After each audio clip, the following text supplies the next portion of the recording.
До начала республиканского фестиваля «Лучики надежды» остались считанные минуты. Участники готовятся к долгожданному выступлению. Поддержать ребят пришли родители и воспитатели. Каждый номер сопровождается бурными аплодисментами.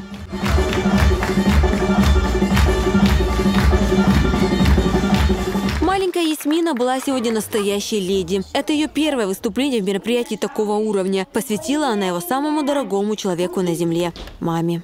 Мама, мне на тебя не наглядеться. Мама, мы чувствуем друг друга сердце.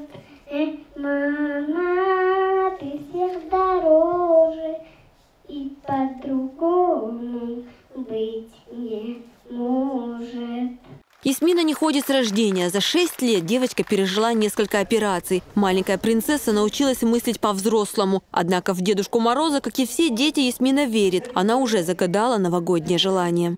Я каждый год пишу Дедушке Морозу письма. И пишу, что я хочу ходить. И я жду чуда.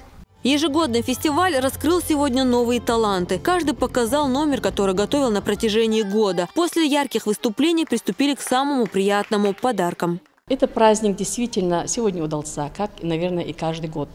Мы видим восторг в глазах детей, видим вот радость такую вот, которую просто нельзя скрыть. И, конечно же, самое главное, то, что стимулирует этих детей, дает возможность поверить в свой потенциал творческий, что этот ребенок может сегодня, конечно, может еще больше. Это, наверное, самое главное – обогреть душу этого ребенка. У каждого из этих ребят есть своя детская мечта. Во время хоровода вокруг елки дети загадали желания, исполнение которых они будут ждать уже в новом году. Динара Мурадова, Таймир Хаджиев, Дани Хавхаров. Новости.